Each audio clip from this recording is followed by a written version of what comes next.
So just a little bit more about this project. Like Rob mentioned, I've been practicing since 2010 in Insight tradition, and pretty much all of the instruction, whatever instruction I got about West livelihood was basically there's these five jobs to avoid. There's these five jobs to avoid. Maybe, it would go a little deeper around. And if you look at these five jobs, you see they're really about this is about ethics, this is about non-harming, and so we should just not do any harm at our jobs. And then you can check off wise livelihood on your check off of the Eightfold Path. Sometimes teachers sort of expanded it to being ethical in all the ways you take care of your basic needs. But it just wasn't cutting it for me because work is my charnel ground. Work is where all my stuff gets activated. Um, and I just needed more guidance. Yeah. And I've spent the last several years kind of on this hunt for the perfect job, right? The job that's going to support me in my practice and allow me to go on retreat and, provide enough fodder, but not too much fodder, right? For learning and development of wisdom. And I was a professor for many years. My PhD is in social welfare. Um, And I even left academia to go work at a retreat center, thinking, dream job, like it doesn't get any better than that. My practice will be amazing. I'll have all this time for practice, which is true when you work at a retreat center. They limit the amount of time you can work per day so that you can practice. But it was still really stressful. It was during the pandemic. There was a lot of dynamics among the staff. There was a lot of politics. Um, I won't go into detail. There were some folks with some pretty serious trauma backgrounds that, was getting activated. And yeah, it was not the dream that I had imagined. And so it was a wake-up call of like, wow, I really live with a fantasy, right? That someday I'm going to find the perfect job and then I'll be liberated. And it's just not how it works. It's not how it works. So my exploration has both been experiential and looking at the teachings, looking at suttas that talk about this. And today we're going to focus more on the sutta part of this. Um, and um, so it's fine if you're more interested in sort of this topic as just a way to learn more about the Dharma and like look at suttas and learn more about the Buddhist teachings. Or if you're here because you have some questions about wise livelihood in your own work life and you want to kind of have some practical applications, well, there'll be room for both of those. As I mentioned earlier, there will be a 20-minute break halfway through, and we will not be doing breakout rooms, but there will be time for reflection at the end of each section.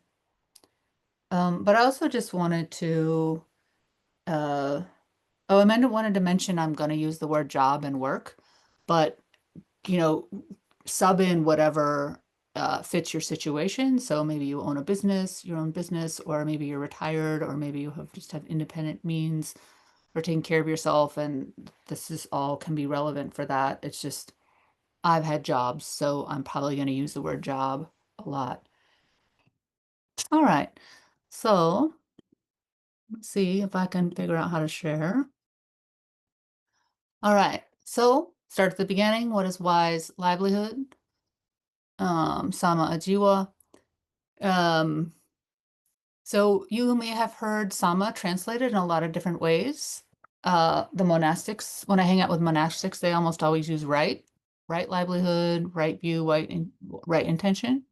And a lot of the lay teachers use wise, or some of these other translations, appropriate, complete, balanced, in harmony.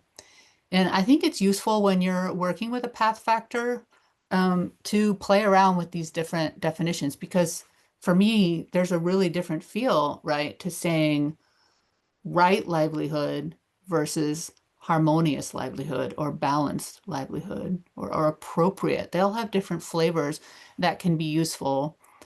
I chose wise for this project just because that's the one that I've been hearing the most from lay teachers, and because it just sort of grounds a sense of of that we are taking care of ourselves in alignment with the Dharma, right? That there's wisdom grounding what we're doing. So that's why I chose wise. But um, yeah, so we're talking about appropriate means of making a living or taking care of our basic needs in ways that align with the Dharma. And when I first started this project, I came up with this 5-point reflection tool that I used in one of my blog posts called Wise Cheesemonger, back when my job was being a cheese counter clerk. Um, and just um, and this was based on different tools that teachers have had put out, and I kind of took what I liked from different ones and put this tool together. And I'm actually revising and changing this tool, but I think it's useful for thinking about when we think about wise livelihood, there's these two aspects. There's this aspect that is what is the job itself? What are the characteristics of the job? And we'll look at when we look at the jobs to avoid piece, we'll have a section on that, right? Is the job wholesome? Is it ethical? Are you being asked to do something blatantly unethical at your job, right? Is it beneficial? That may not be directly in the teachings, but it's sort of, all part of the flavor of Buddhist teaching of our practice should benefit, right? Our community as a whole. And then for me, this big one of, right, am I too activated? Am I activated enough that I can learn, or am I too activated? Am I too stressed? Is there too much work? Right? Is there too much conflict, unprocessed, unproductive conflict? And then will I be able to do my formal practice? Or will I not have time? So these job characteristics, I was very focused on the job characteristics. I thought that's all what it was all about having the right job with the right characteristics. And I met with a teacher with Shelley Graff of Common Ground, and they said, Kerry, it's all about how you show up at your job. What are you thinking? It's all about how you show up. And so just, right, so this question of what's more important, the job itself and what the job is doing in the world and what the job is doing to us, what it's doing to our hearts, what it's doing to our minds, versus how are we, right? What are we bringing to the job? How much skill are we bringing to the job? How are we taking care of ourselves so that we can show up in our jobs? Which is more important? Like, does it matter? Right? They're both important. What the job is, its characteristics, and how we show up there. So this is sort of our agenda. We're going to start with job characteristics. So we'll look at some teachings on, right, the 5 job categories to avoid, because you can't talk about wise livelihood without that. So we'll look at that, and then go beyond that a little bit. There's also a list of jobs that lead to happiness that I'd never heard of until I started digging around. And we'll look at the Vaṇijjāsutta, thinking about, work, having a peaceful job as one of the highest blessings. And then we'll have our break and optional Q&A, and then for the second half, we'll look at how we relate to our jobs. And there we'll review the role of wise livelihood as a factor on the path of liberation, and look at some teachings on basically that say don't be a workaholic, and what that means for us and how we relate to our work. So just a totally unscientific survey to just make a point that's like a little beef that I have is that we don't talk enough about wise livelihood. So I went on to Dharma Seed and I searched in the talks for all 8 of the path factors. And you can see that Wise Effort was the big winner, 167 talks. Um, most of them have about 100 talks, and Wise Livelihood, 14. So again, this isn't a scientific survey. If I'd put in right view and right intention, I probably would have gotten different numbers. There's all kinds of things that could affect these numbers. Dharma seed, those are mostly talks that are given on retreat. Nobody's at work on retreat, so it kind of makes sense. It's not a topic on retreat, but I think, yeah, that there's some point here that there is more to sort of dig out of this path factor than we normally get in our Western lay world. Okay, so sorry, big giant busy slide, but this is this is these are the teachings on what jobs we should not have, the kinds of jobs we should not have. Here they are. So the first one is the 5 types of jobs that you should avoid. You probably are all familiar with this. This is almost the entire sutta. It's very short. It's these 5 types: weapons, trading in human beings, meat, intoxicants, and poisons, right? So most of the time we hear, if you look at this, all of this is saying, don't be violent, don't do harm, right? Don't harm other humans, don't harm animals, don't poison people, and don't poison their minds, right? Don't poison their bodies and don't poison their minds. And then we can sort of extrapolate that to like, just don't do harm, right? Don't do harm at your job. Um, and I think what I'd never heard until I mean, this was in a book. I learned about that there's more to it than this in one of Bhikkhu Bodhi's books. It wasn't the one on the Eightfold Path. I think it was another book that where he also talks about the Eightfold Path. I'm sorry, I can't remember. Where he mentions like, oh, actually, there's all these other, right, all these other categories that are on the list, category of jobs. So one of them being dancers and performers, right? This idea that people that are performing, if you're performing for people that are not fully enlightened, right, you're going to stir up uh, greed, you're going to stir up delusion, you're going to stir up heedlessness, you're going to stir up hate, right? In that we need to be careful in what we're stirring up in other people. So I work in a grocery store. It's a for-profit, it's not a co-op, it's a for-profit high-end grocery store.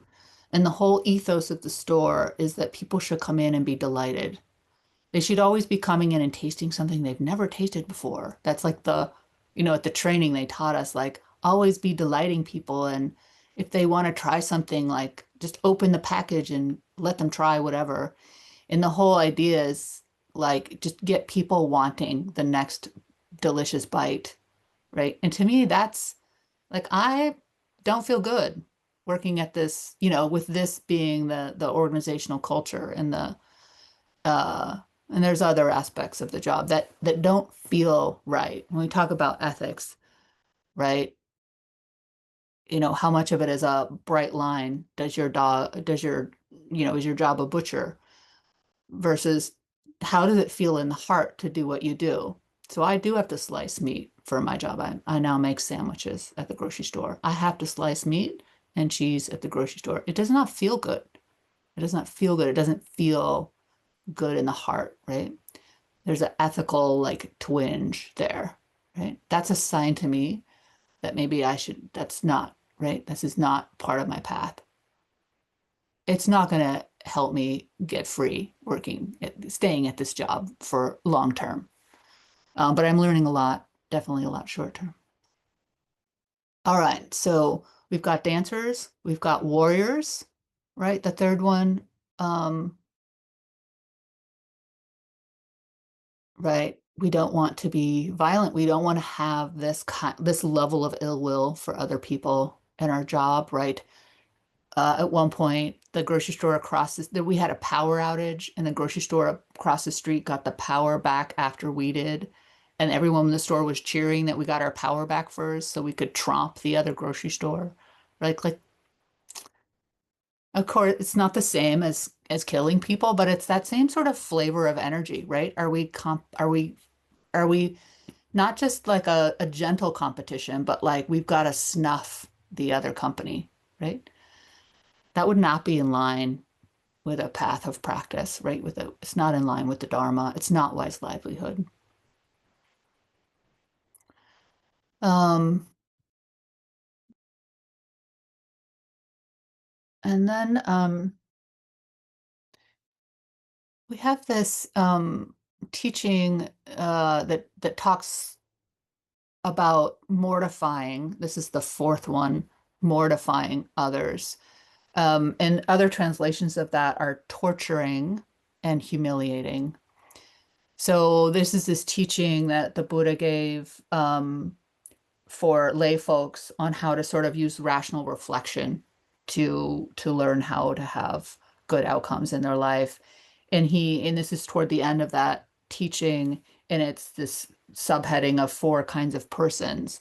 A person who mortifies, humiliates, tortures themselves, mortifies others, mortifies both themselves or others, or doesn't mortify or humiliate themselves or others, right? With the last one being, the lesson being that person is going to have better outcomes in life. So I think this gives us a little hint too of the kinds of jobs we should not have if we want to be in the Eightfold Path. We should not have cruel jobs, being a jailer, right? Being an executioner, being a bandit, right? We don't want to be cruel. We don't want to be having powering over people or animals. Um, when we can, like we have to bracket all this with the realities of economic life in this country, right?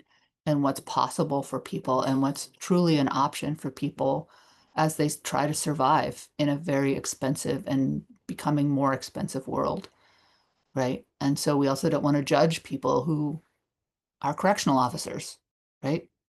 For some folks, that is a very good job, right? That lifts them out of poverty and gives them meaning and all kinds of things. Right? But for our hearts, right? What job is going to feel like wise livelihood? And then this last piece that's in um, the Great 40. It's a teaching that is all about the it has a lot on the Eightfold Path. Um, uh, just that we shouldn't be deceitful, we shouldn't use flattery, hinting, belittling, using material things to chase after other material things. Um, so this is getting into a little bit like you can see how it kind of veers into how we respond at work. This is like not just categories of work, but how we behave at work. What is our job asking us to do, or our business, right? Or however we're making our money. Are we having to be ingenuine, ingenuine um, with ourselves, or not treating others as fully human in our work?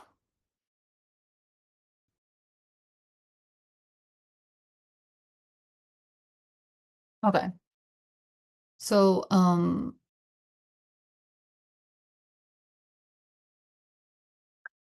it's our last slide, and then I'll take the screens away and we can do a little reflection. So on the flip side, we have jobs that lead to happiness. I don't know about you, but I had never heard of this before. I don't remember. I think basically in my process as I went into Sutta Central, I should mention that all of the translations that are up are Bhikkhu Sujato's translations from Sutta Central. the website Sutta Central, unless otherwise noted. I do have some Bhikkhu Bodhi and Thanissaro translations as well for a few of them.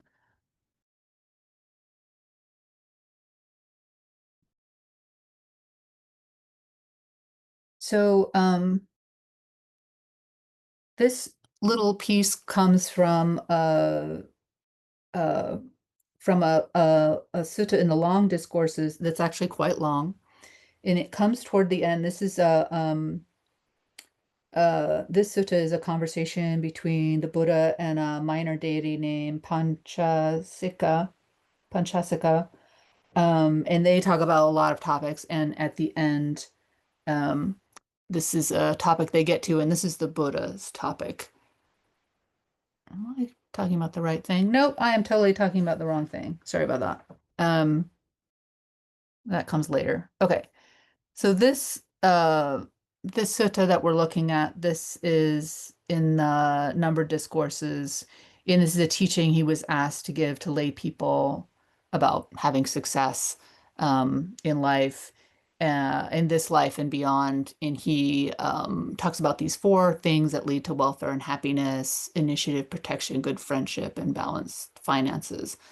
And so initiative is like how we do our work, and then protection is also translated as vigilance, is how we take care of what we've accumulated, like we've earned our living. How do we protect what we have and keep ourselves safe, and what we have safe, and friendship and balanced finances. It's a really interesting sutta, and reading the whole thing can be instructive, but I just pulled out the piece about work here.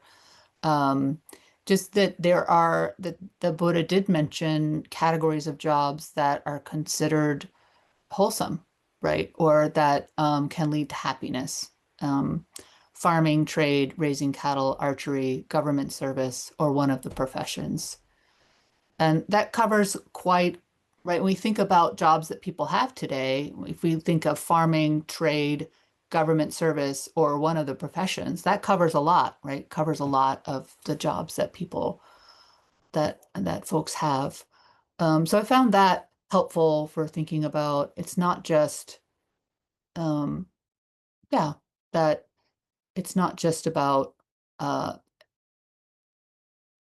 like in a negative sense of don't do these things. There's also some uplifting uh,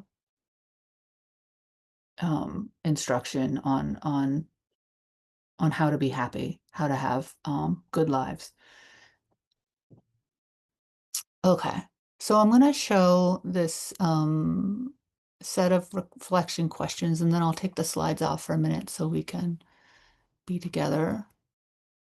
But, and you may have other things that, as we went through this, that came to mind, and it's fine to reflect on any of that. But just as a suggestion, pick a line or a word from either the jobs to void or the jobs that leads to happiness, and reflect on how it changes your understanding of wise livelihood, just in terms of the Dharma in general, or how it relates to your work, a job you've had in the past, a work you do in the present, or maybe some kind of work you hope to do in the future. Another question is to think about potentially is, what aspects of your job or work that you do now support or create challenges for living the Dharma at work? Yes. Okay.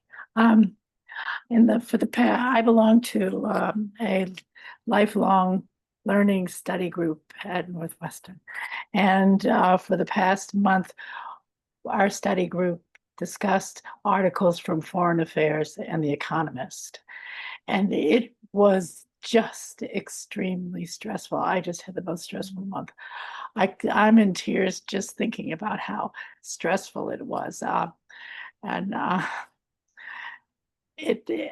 had many feelings, from guilt to just being very sad and depressed. And so at the end of the course, I decided to take a break from the lifelong learning study groups, which have been actually pretty contentious. And I signed up for a course in Buddhist psychology at Spirit Rock, and I have a problem with a cat that I'm taking care of, so I'm going to an animal shelter to help out there at the animal shelter and share some things that I have that a cat can or animals can use at the animal shelter. So I'm just like changing my entire work activity, taking care of animals, and they have nice training on how to take care of animals, and so I'm looking forward to that. Yeah, beautiful. Yeah. I mean, I didn't mention that as part of the project. I was interviewing people about one of the questions I had for people was these times when we make major transitions, right? When we realize there's something that's just not right, right? That it's that the contraction in the heart is, is telling us, mm-mm, right? And we need to move in another direction. And that, in terms of wise livelihood, that can mean major job transitions, and that um, how do we know when to do that and how to do that? But it sounds like you've made a really wholesome choice there.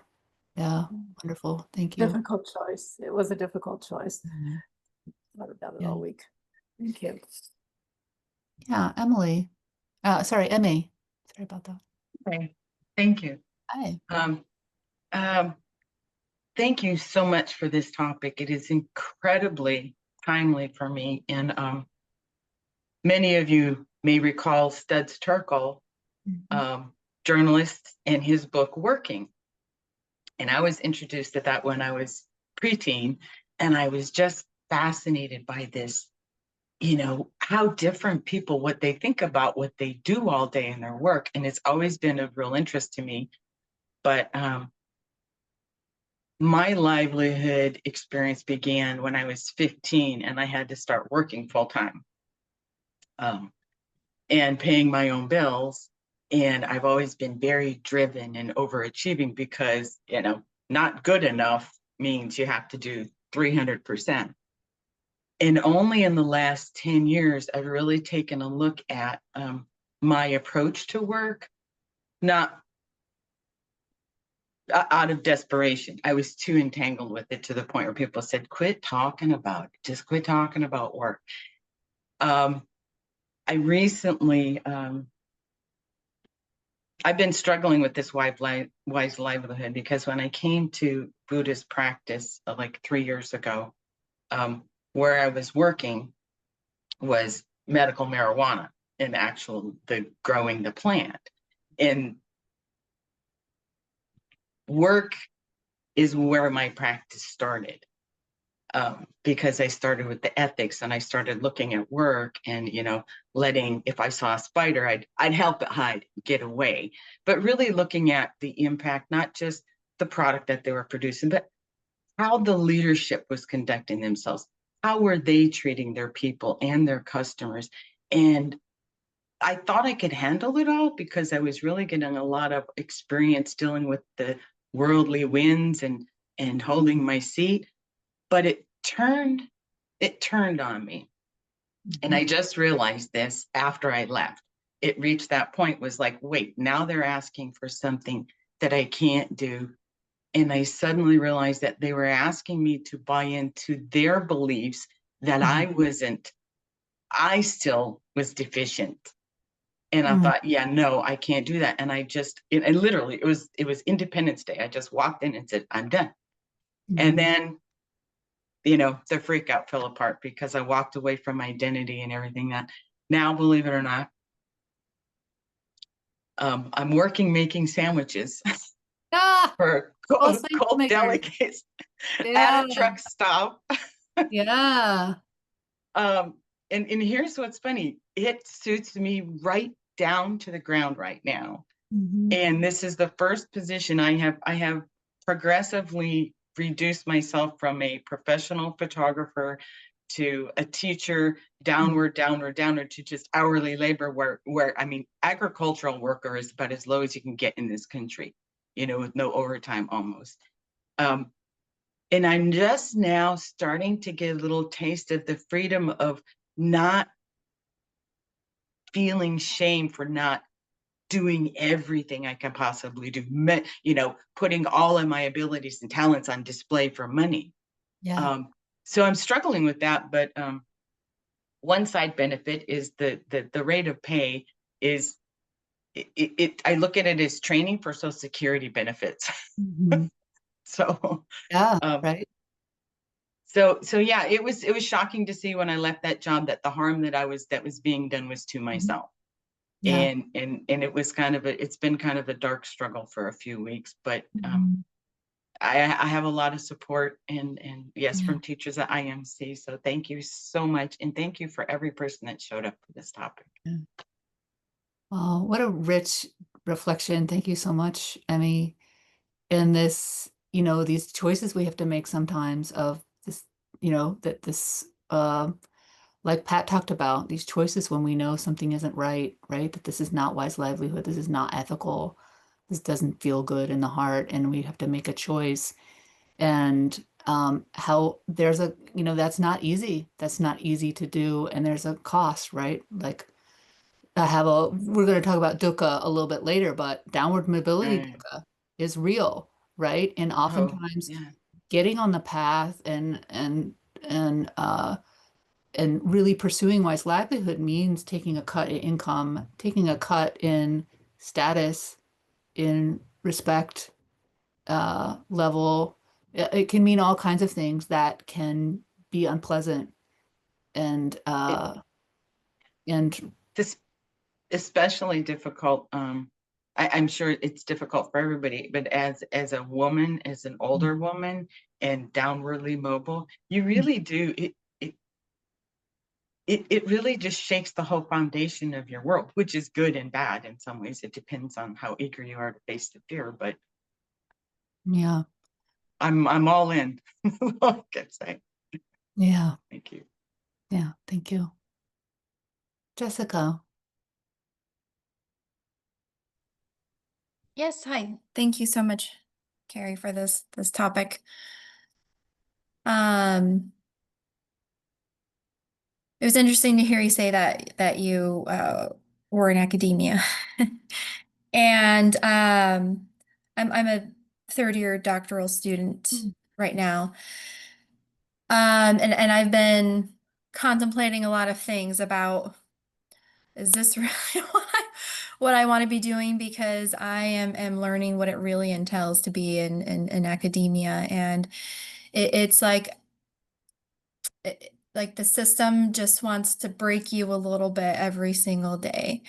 And having bags under your eyes is a badge of honor. And there are so many values and expectations imposed upon you, and you're supposed to quote unquote follow these things, right? If you want to be successful within this world. And I think there's a lot of amazing things to contribute and that I'm very passionate about, but there's also this other level of kill yourself every day, publish, publish, publish. And then I even had one advisor say, well, you better review those articles, those things that people are offering, because that's karma for you.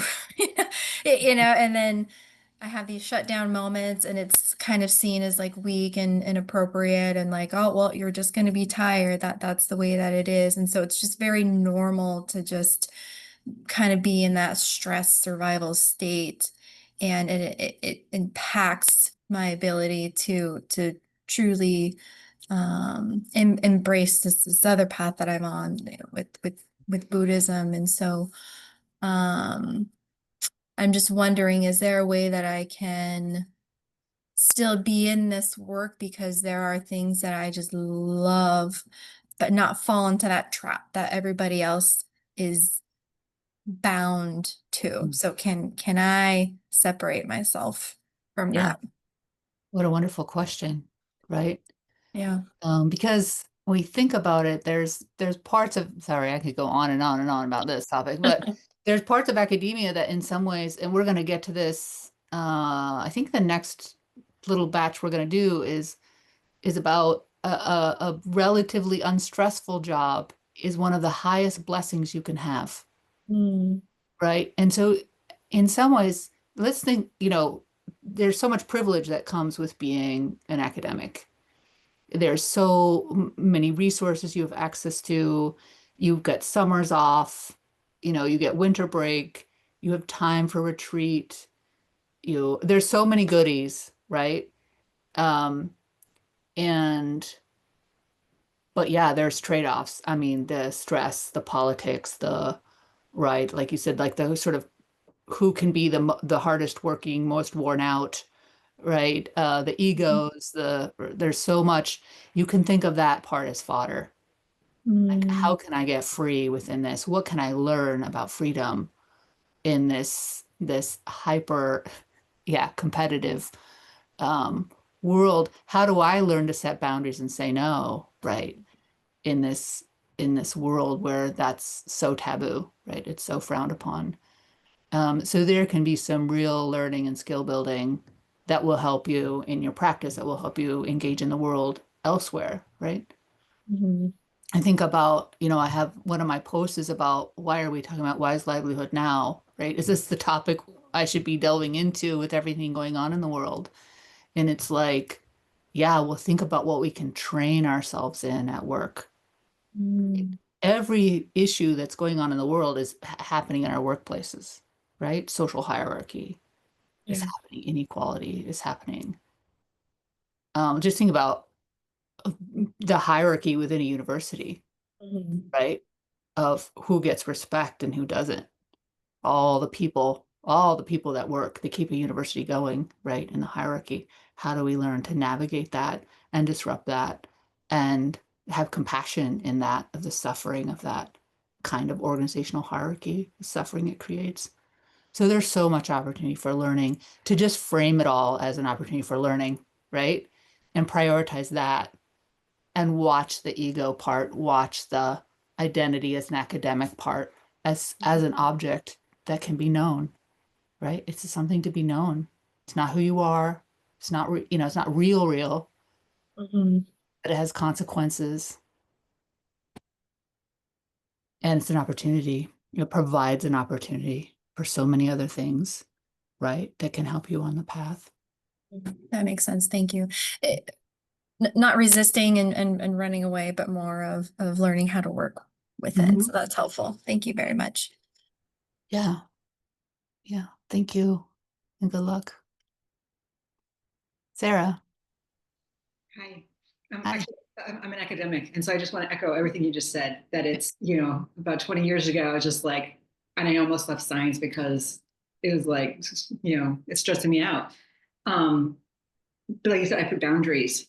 And um, so I'd just like to say to the last person, quality over quantity, and you may not get as far as fast as your peers, but that doesn't mean that you won't do good work and you won't still be able to get, so don't worry about it.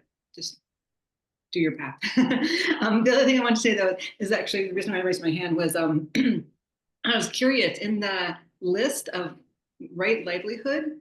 One of the things was raising cattle. And I Mhm. thought the purpose Yeah. of raising cattle is to sell it to be slaughtered to be eaten. And so, how could raising cattle be okay? But Yeah. yeah. So it could be that you're raising cattle to produce cheese and milk, right? That there's lots of cultures where they don't eat the animals, where they use the animals for animal products. Um, but yeah, it could be, right, that this question of don't be a butcher, right? But Right. as long as you're not doing the butchering part, the animal husbandry part is okay. And I actually don't know, I don't know if anyone else on the call has more insight into sort of what was going on culturally at the time, or what would explain this sort of what looks like a contradiction.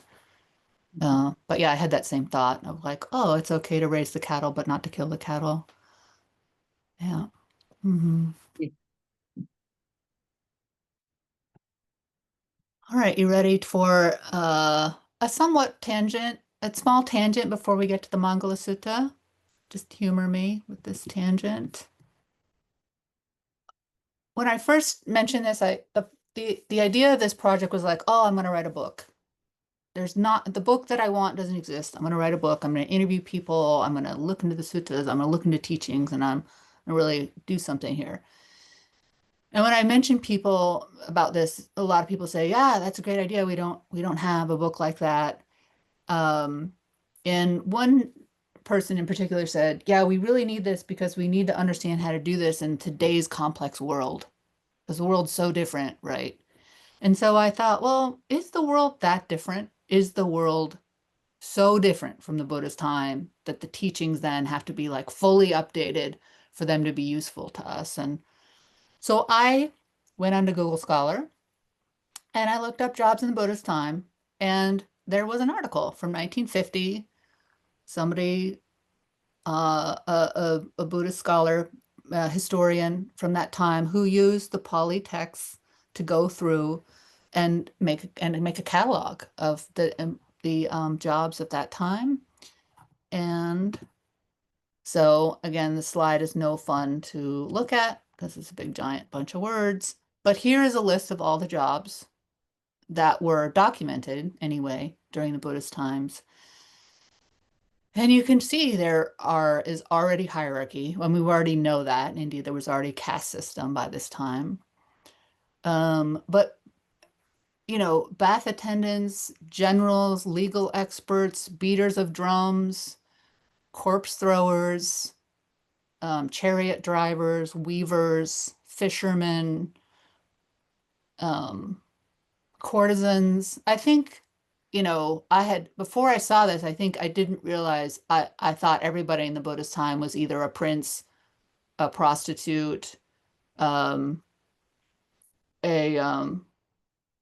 sorry, what am I not thinking? A farmer, right? Because in all the stories that you hear, you know, talked about from the teachings, that seems to be the only professions that get talked about: murderers, bandits, right? And just to realize, no, this was a complex society. This was an urbanized society. Yeah, they didn't have the internet, they didn't have social media, right, in the way we have, but they did have lots of different ways that people were earning a living and taking care of their basic needs. So I just love this list, and wanted to share it. But our next sutta that we are going to look at, and again, there's a hyperlink to, or a link to that article if you want to look at it for yourself in the slide when you go to the Google Slides. So another teaching that really shifted the way I think about wise livelihood was the Mangala Sutta. And it is a list of 38 blessings. I hadn't ever heard of it. I was talking to the monks of Clear Mountain Monastery on alms round one day, and because I take care of my parents, and I was really struggling in that role one day, and Ajahn Nisabo turned to me and said, taking care of your mother and father is one of the highest blessings. And I was like, what? It is? Tell me more about that. And mentioned this sutta and took a look at it. And also education and training are highest blessings. Being skilled in a craft is a highest blessing. And having unstressful work is a highest blessing. I had spent so much time being frustrated, like, why can't I find a job that like supports my practice and that is, you know, not super stressful? And it's like, because that is rare. It is rare to have that. One, it's a process. It's not just a one and done, right? Wise livelihood is an ongoing process. But not everyone gets to have that, right? It's a blessing. If you have a relatively unstressful job that you are pretty good at and that you like, okay, congratulations. Like, that is amazing, right? And that we should appreciate what's not stressful about our jobs. We should appreciate when we have jobs where there is some peace and there is some consistency, when there is not a lot of conflict. The Buddha wrote a lot about conflict. And it wasn't about like avoiding conflict or ignoring social conflict, right? Ignoring oppression. It wasn't about that. It was about not stirring up conflict, not, creating conflict, not harboring ill will toward people because you disagree with them, but really seeing conflict for what it is, right? Something to be known and not letting it fester. And so there's these different translations of Anakula Cha Kamanta, unstressful work. This is Bhikkhu Sujato's translation, unstressful work. But Thanisaro, consistency in one's work. My favorite is Narada Tera's peaceful occupation. There's something about that, like, peaceful occupation. Like, that's just what I crave, right? Peace, world peace, inner peace, peace.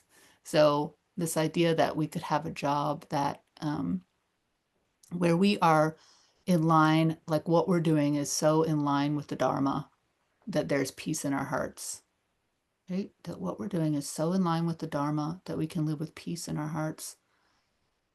That to me is worth all the work that, that it takes to show up every day, putting forth the effort to call up some wisdom, to call up some compassion, to stay connected to the heart, stay connected to the body, right? It's worth all that work, right? To maybe someday be blessed with peaceful occupation, right? Work so in line with the Dharma that there's peace in our hearts.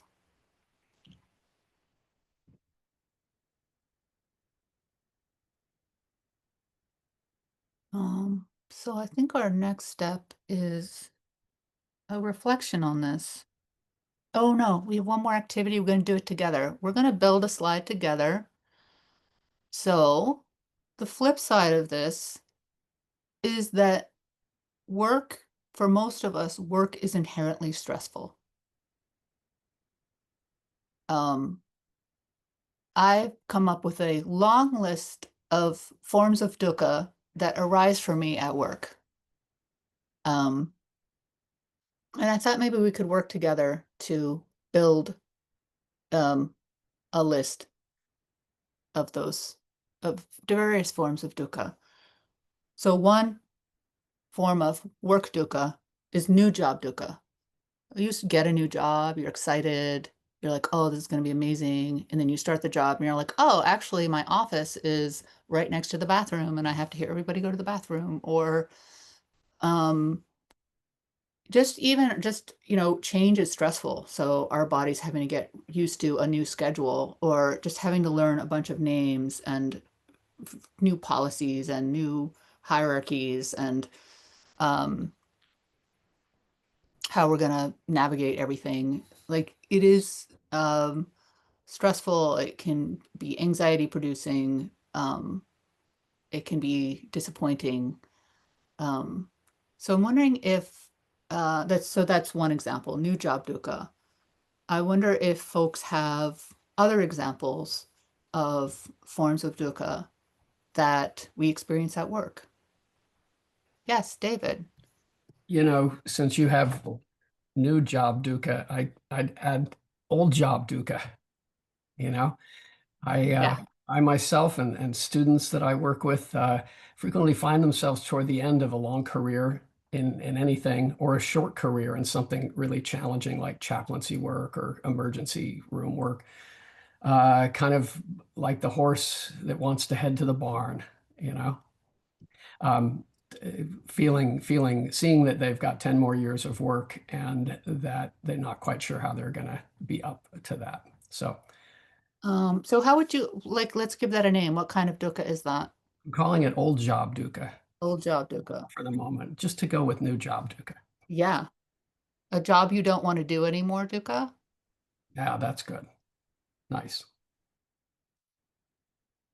Yeah, I'll reshare in a second. I realized I couldn't figure out how to share it and type at the same time.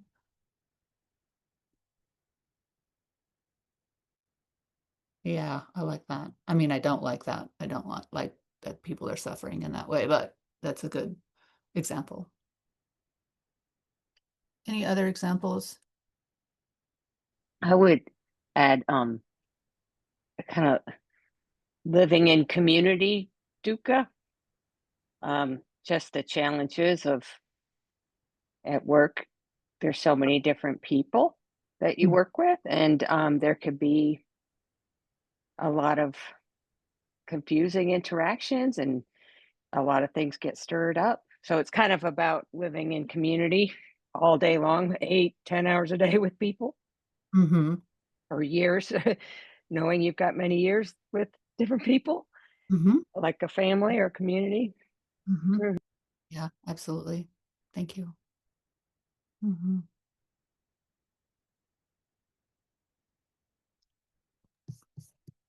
I'm going to add another to the list. Job search dukkha. Right? The pain of having to go, okay, who am I? And then let me talk about myself over and over again, and let me get rejected over and over again, and let me not hear from the job I wanted, and let me, yeah, be nervous about this interview, and the endless eye making that happens.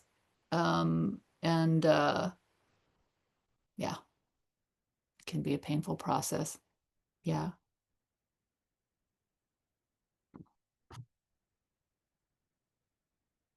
Any other forms of stress, things that are aspects of your jobs that are stressful? Oh, sorry, imposter syndrome. Sorry, I didn't notice there was things in the chat. Oh, yeah, imposter syndrome, for sure.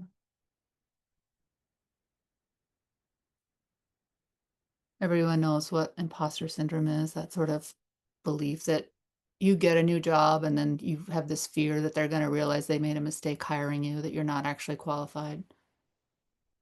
Let's just read these together. They're so good. Right. Being asked to do something and not being given the tools or power to do it. So true, right? So painful. Climbing up the ladder, dukkha. Yep. Yearly evaluation meetings. Right. Whether you're the one being evaluated or you have to evaluate other people, it's stressful. Burnout, dukkha. Relationship, the expectations. Yep. Expectation dukkha. Deadline dukkha. Yeah.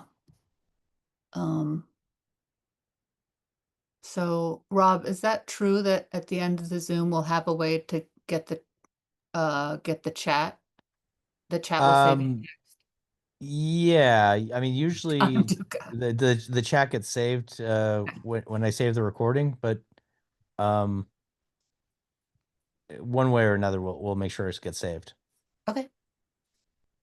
Yeah, thank you. Sounds good. And I'll go through and add all of these, the ones I had added to the slide already and the ones that now are in the chat, just because it will take me a long time it'll take time to type funding cuts. Right? We think about that. Think about all the people whose jobs are affected by all the funding cuts that are happening, people that have straight been fired or their jobs are at risk or changing because of funding cuts. And think about, is part of wise livelihood caring about other people's livelihood, right? Is part of wise livelihood sometimes standing up to help protect other people's livelihood, right? I think that's a question to consider.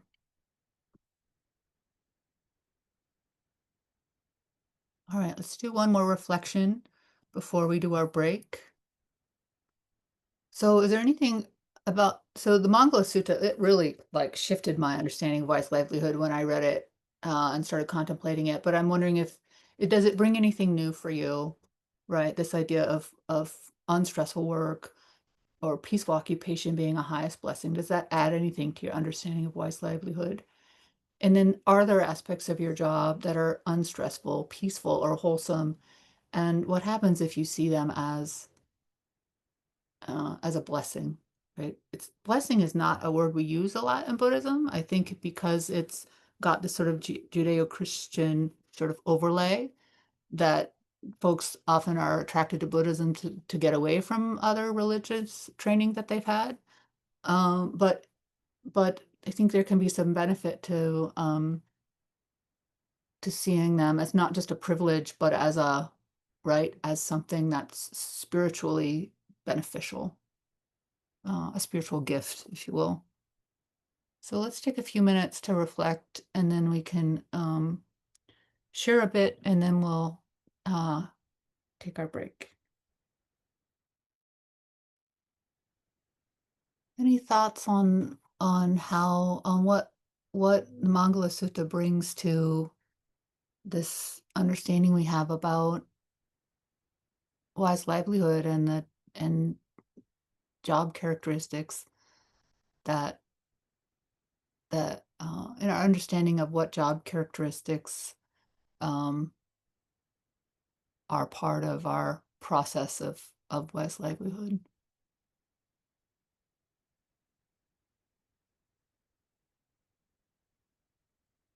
I also see some questions from Patricia in the chat. Alarm going on.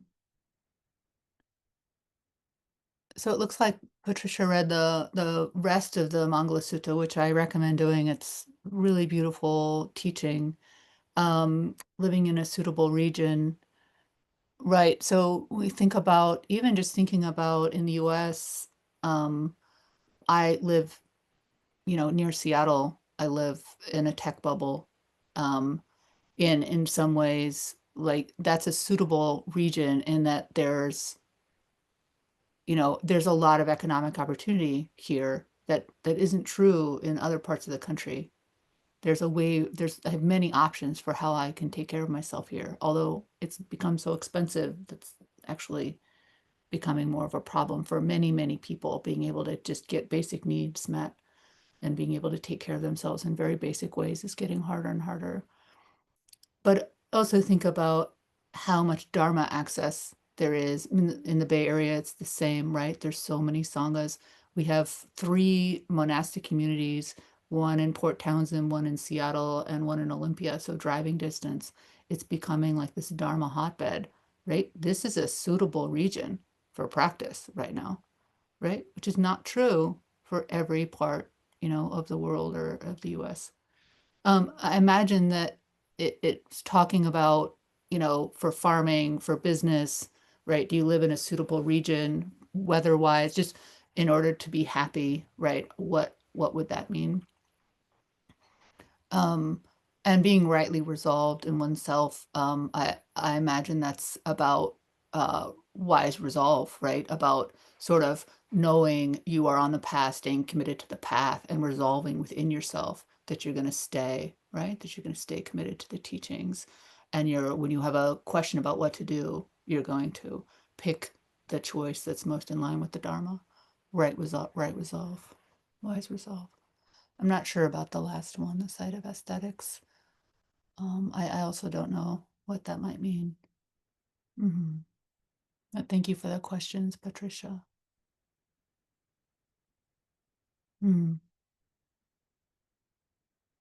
Yeah. Yeah. Right. Blessed. Yeah. It's why I didn't choose right livelihood. Right is such a loaded word too, right? There's many concepts like that where we have to unpack. And then, many layers to that. Thank you.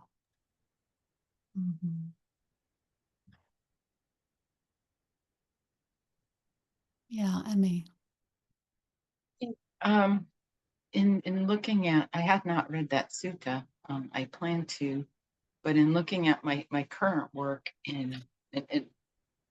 I've been weighing this practically daily when I reflect is, where is there stress? Where is there peace? Where is there an opportunity for understanding and growth? Just this morning, I read your blog post from June about the empty slot in the sandwich case. Yeah. And I struggle from the same thing. I walk out the door, I'm like, no, they bought something, so I have to go back. So I've taken to, and I've only been at this position for a couple of weeks, but I've taken to that moment when I'm walking out, I have a long view of about 50 feet, and to use that time to be with that agitation, to whatever it is that's telling me to do, fix, make perfect, make it different, you know. And so I'm walking with that discomfort and dis-ease out the door. I haven't gotten anywhere with it yet, but I share that, and you know, it's so indicative of my approach, and I'm not alone, certainly outside of life, like just get all up over it and master it, you know. Yeah. Um, Yeah. it's a strange energy that just sneaks in like a fog sometimes to me. So it's interesting working with that. Yeah, we could have added it to our list of dukkha too. I I have a related one of just get it done dukkha, right? Of like, okay, the wall's empty, the where we put our sandwiches is empty. I have to make a lot of sandwiches and I just have to get through it. Get through it dukkha. I just have to put my head down and make 200 sandwiches right now. Nothing else matters. Making these 200, like just get through it. And that is not wise livelihood, right? It's right. It's I'm not good disconnection. at it. That's not so successful for me, but it's more detrimental when I take this, oh, it's a challenge, and now all of a sudden I got to measure up instead of, you know, I'm going to take this burden onto. Very, very, very tricky. Yeah, David. You know, first just this, which is I'm not much of a sandwich eater, but it never has occurred to me until right now that if I do get a sandwich from a deli case, that there's like that 200 sandwiches had to be made for me to buy that sandwich. That's useful. But I was going to say, I was just looking at the Pali that for blessing, and it looks like I'm looking at notes in Sutta Central, but also glanced at the Pali English Dictionary, and it just says that the root of the word seems to mean auspicious, and we don't have a noun like auspiciousness or auspicity, as far as I know. But it suggests also prosperity or a good omen. And so, you know, if the word blessing pushes buttons, which would be maybe the case for me, you can find your own word maybe among these that is more neutral in meaning, auspicious. I love the word auspicious in the text. So just throwing that in, kind of crafting our own language of practice that supports our practice, using wise instead of right for, as Kerry said, or skillful or appropriate, or that's all that could be part of the practice. Yeah, thank you.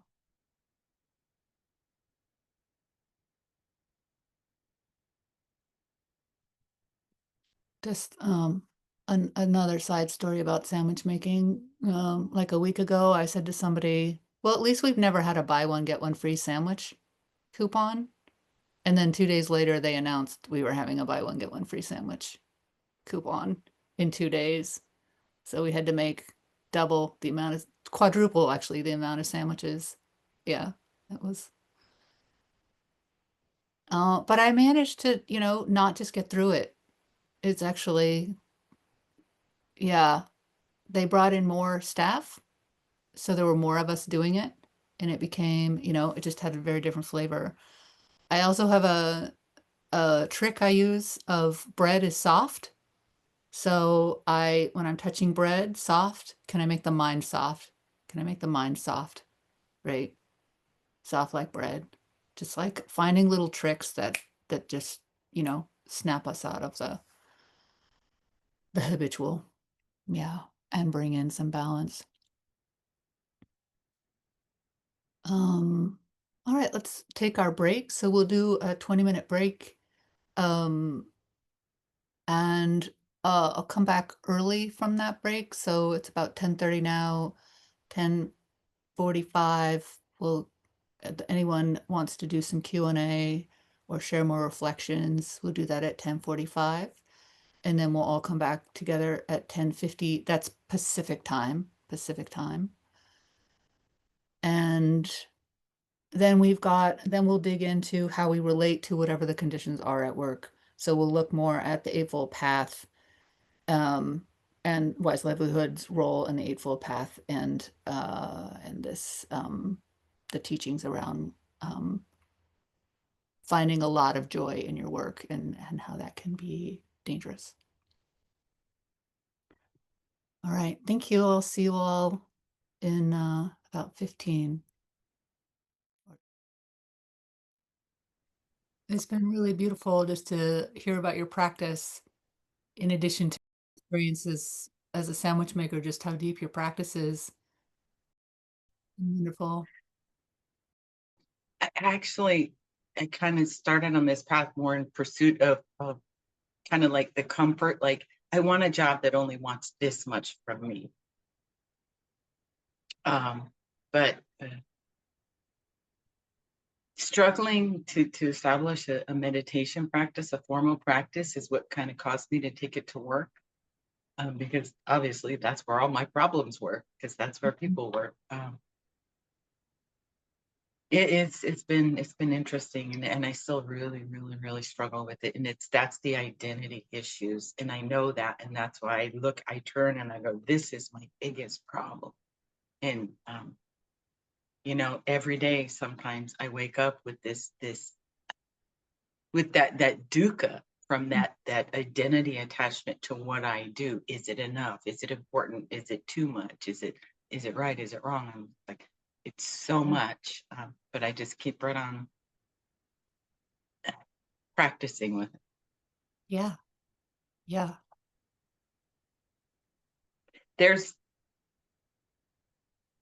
I can't get away from that subtle sense, this feeling of shame at, you know, like I should apologize for what I'm doing, or like where I work now, you know, and they're all kitchen staff, because I spend all my time in the kitchen, is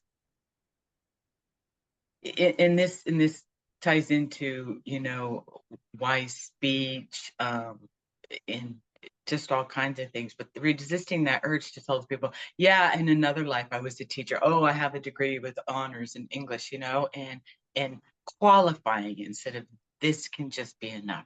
I just make sandwiches and pudding, and I can't eat any of it. Here's the funny thing, I can't eat any of it. So, Yeah.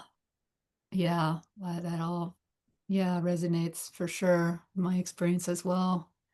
I think also another like deep learning that's happened is how much working in a grocery store or any sort of food service.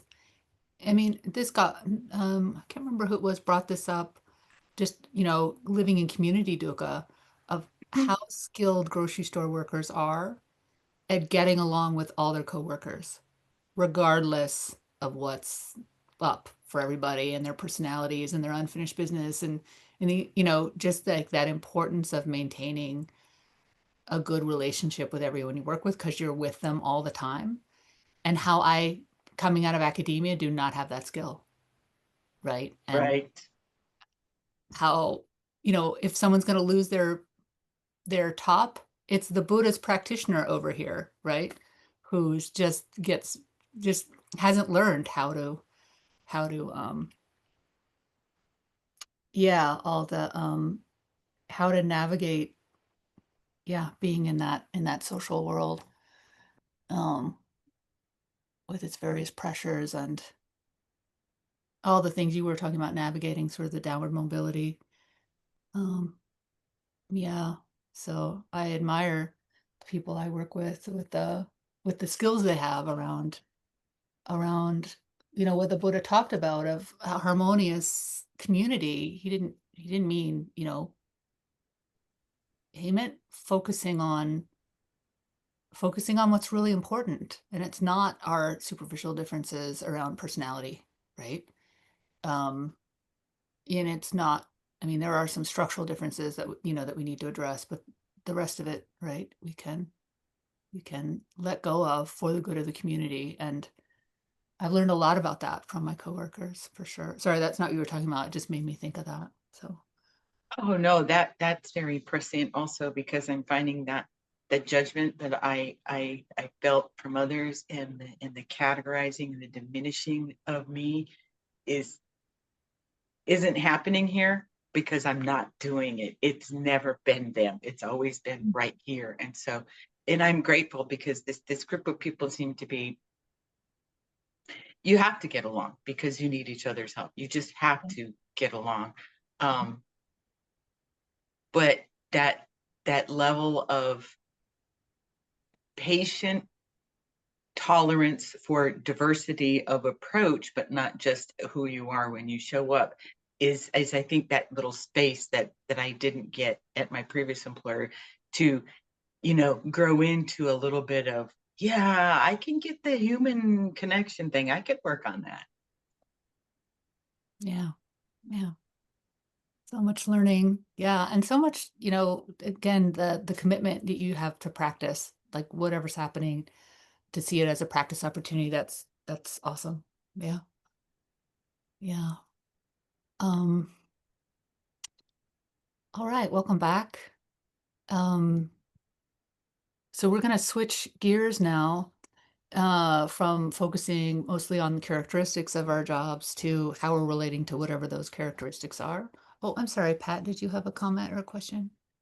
Oh, yes, it was related to the discussion going on, and I spent too many years in academia myself, and what I saw, because I was in a group that called itself cognitive systems, was that there's different kinds of work, and work in teams or generally collaborative work is the kind of work that when we talk about making sandwiches in a restaurant, I worked as a waitress when I was in high school, and I loved it. I just loved it. I had customers, I had other people other waitresses I had to help, and I had to get the food out from the kitchen, and it was just the funnest job I ever had. But going back to this, the idea of team, and when you're in academia, you're not in a team except for the very small hierarchy of your graduate students that are reporting up to you, and maybe they might be part of a group. And like my cognitive systems lab was sort of a team, but even then, we just commented on one another's work. We didn't actually work together. Mhm. But when it comes to teams, I think that you're producing something, and it makes everybody feel good, and especially when what you're producing is good quality, and then you're productive. So I think like quality and productivity are the things we're trying to really hold on to, and I see that in the suttas that being talked about, all the talk about whether it's right or appropriate or whatever, it really is quality. And so I just love working, and I wish I could work more in that kind of collaborative Mhm. atmosphere. Yeah. Thank Yeah. you. Thank Yeah. you.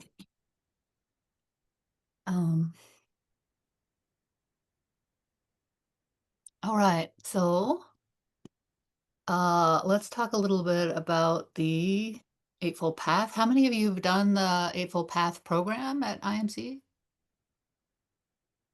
Amy, you've done it? Okay.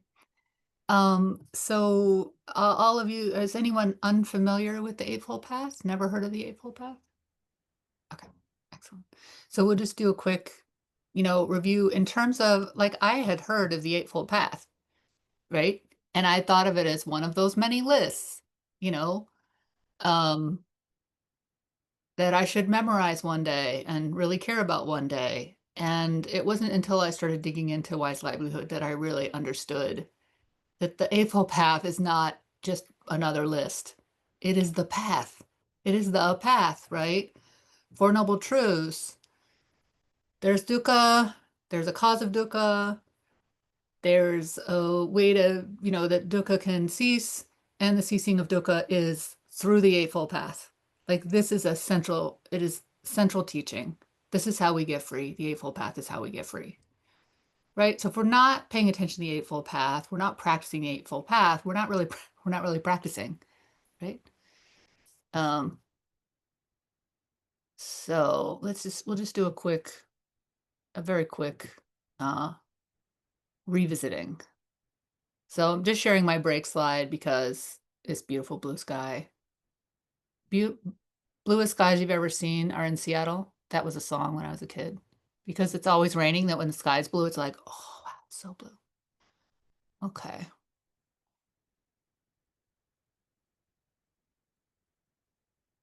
Eightfold Path. So these are just, this is just the list of the Eightfold Path. And as you know, it's not a checklist. It's not ranked. One isn't more important than the other. It's not a checklist. Oh, I've mastered wise view. Check. Now I will move on to wise intention. Oh, I've mastered that. Check. Doesn't work like that. Right? These are all active processes within themselves. We are working on all of them until we are fully enlightened. It is a spiral. Wise view supports wise intention, which supports wise speech, etc. And then we get to wise concentration. That may not be your favorite translation of samadhi. You can call it immersion. You can substitute another word there, collectedness of mind, whatever. And then that in turn supports wise view, right? We're always cycling through. We're cycling through. We're cycling through. We're not getting to wise concentration and just hanging out there forever, right? The path factors are working together. They're working together until we're fully enlightened.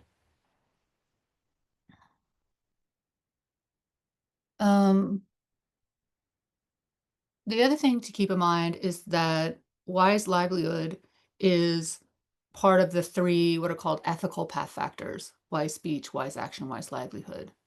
These are about ethical training. And the purpose of ethical training is twofold. There's probably threefold, but two I'm going to mention. One is because the Buddha wanted us to have good societies, right? He wanted to have societies where people could thrive and where there wasn't a lot of conflict. And so he felt if everyone behaved in particular ways and trained ethically, we would all be better off, right? So there's a community component to this, but it's also about our own liberation, our own personal liberation, that the ethical training is not just a training so that you learn how to train, right? And you get good at committing to things, although that's part of it. It's also about when we're more ethical, we can meditate more. We can sleep better. We can see more clearly, right? If our heart isn't riled up with regret, isn't riled up with, I'm trying to think of a word for shame that's not shame. Hirinotapa. Like if we're not riled up with, I'll just say regret again, and wishing we'd done things differently and being hurt by how we've hurt people, then we can settle, right? We can sit, we can pay attention to what else is going on, right? More readily and more clearly. Our minds won't be as charged up, our hearts won't be as charged up. So the ethical factors play an important role on the path in that they support the factors that come after them.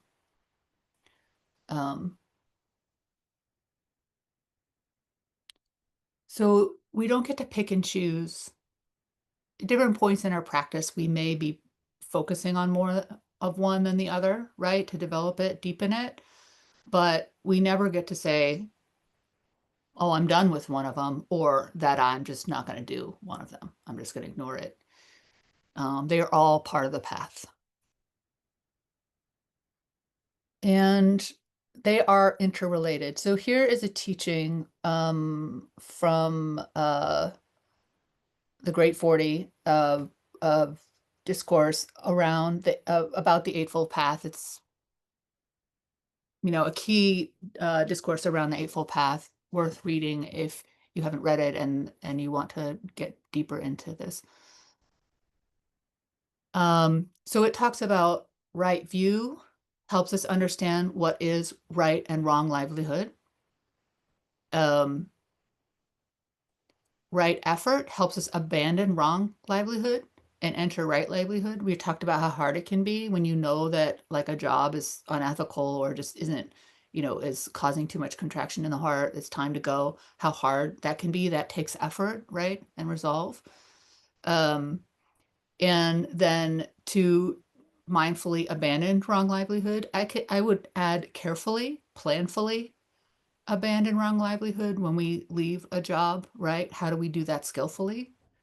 How do we understand the energies that are driving that and shaping that experience of transition? And right, so there's these that right livelihood doesn't live on an island. It is deeply connected to these and other path factors, right? We can also pretty easily see how it would be related to the other ethical path factors, right? We don't want to engage in unskillful speech at our jobs. That would take away from, our that would what's the right word? If we're engaging in wise livelihood, we necessarily are engaging in wise speech, right? And likewise, we can think of yeah, every action that we take at work, right? We want to be engaging in wise action. So these are all integrated, interconnected, all of the path factors. Okay, one more slide on this. So I think it's also important to keep in mind, so the path factors are all important. They all support each other. We're working with all of them all the time. I mean, I would say they're part of the path all the time. Again, we might focus on one more than the other at different times. They're all part of our path, right? And we have to, another thing to keep in mind is what is the whole point of the path? The whole point of the path is liberation. And it might be helpful to bring that spirit, that desire for liberation, that wholesome spiritual desire for liberation to each of the path factors.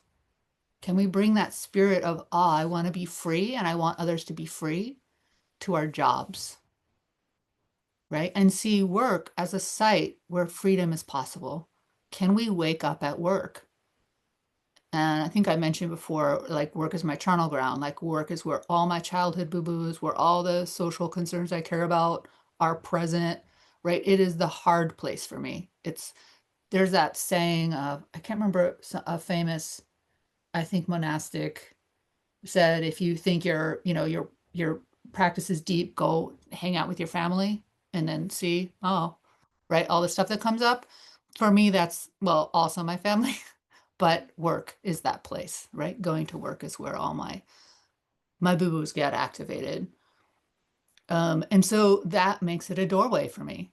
It's a doorway. It's a doorway to liberation. It's where I can learn everything I need to learn about letting go, everything I need to learn about aversion, about ill will, about compassion, about, yeah, clinging and letting go, about identification and non-identification. All of the lessons are there, no matter what my job is. I found out I've had a lot of jobs. It doesn't matter. Every job is where I can learn those things. Every single one. For me, that may not be the same, right? For everybody, we all have our doorways. But for some of us, it's work, right? Work is our doorway. Right? The spiritual path that leads to disillusionment in meaning like that sense pleasures are going to bring happiness, right? That the conditioned world is going to bring happiness. Dispassion, right? Letting go of preference, sensation of craving, of pushing away and grasping, leads to peace, to insight, to awakening, and to extinguishment, right? That last letting go of all craving and identification. What does it take for us to do that at work, right? For us to think of work as a place where we could do these. We could train in this, right? In this way, to be letting go of preference, understanding clinging, learning to let go. Is that possible? Is that possible at work, at our jobs, or at our business, or in our retirement, or in our investing?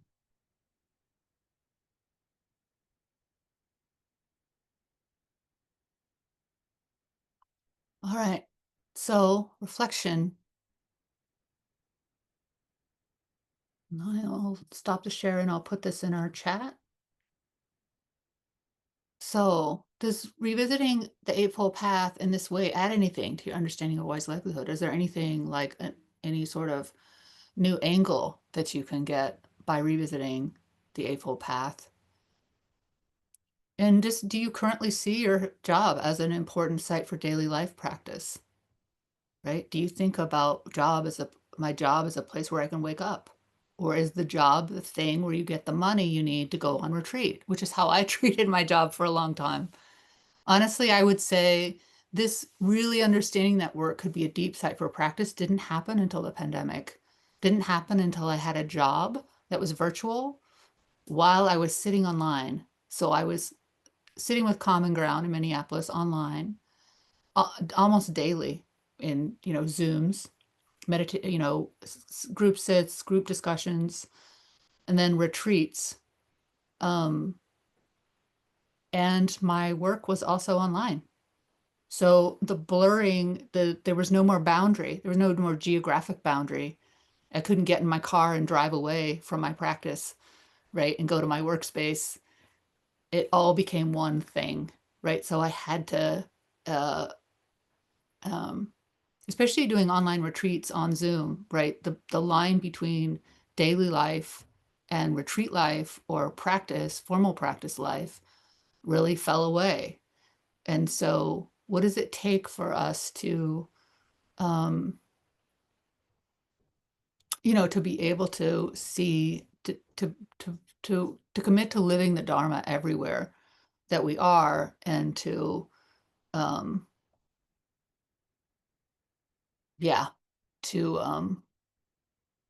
to foreground freedom at work? What would that mean? What would you, when I think about how, in order for me to foreground freedom, making sandwiches, I need to make sure I'm sitting every day before I go to work. Otherwise, I have no hope, right? That there's things we might need to be doing in order for work to become. We may have to change what we do at work, both our job completely or tasks, change how we're relating, right, to what we're doing at work. But there's also stuff outside of work we may need to do, right? Make sure we're having time for formal practice, maybe retreat practice, access to teachers, to Sangha, right? Various things. So let's take just a few minutes of reflecting on this topic. And then we'll just do how we've been doing, do a little sharing, and then we have one more topic, and then we'll be done for the day. We'll just do 5 minutes of reflection. All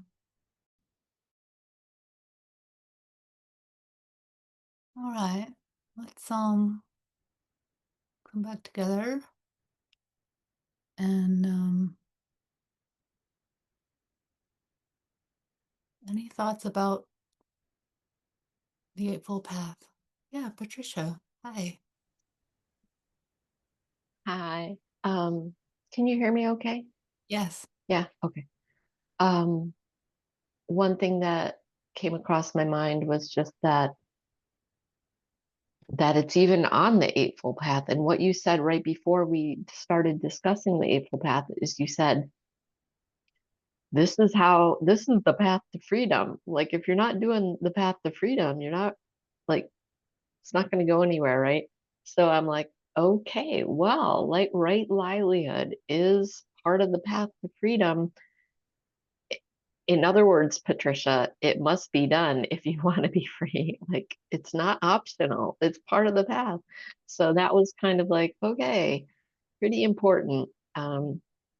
And just on a side note, like, I have a hard time distinguishing whether my particular place of employment is a place where is an ethical place.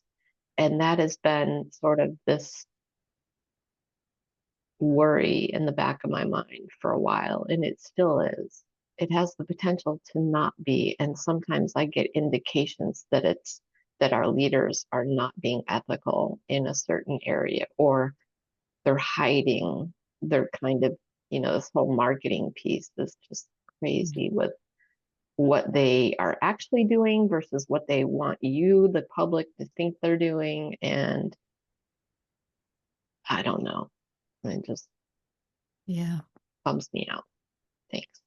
Yeah. Thank you for sharing that, Patricia. I imagine you're not alone, even in this group, that many folks struggle with, is this job ethical? Like, yeah, we're not butchering animals, we're not selling poisons, but there is, I can feel that there's something that doesn't feel right here.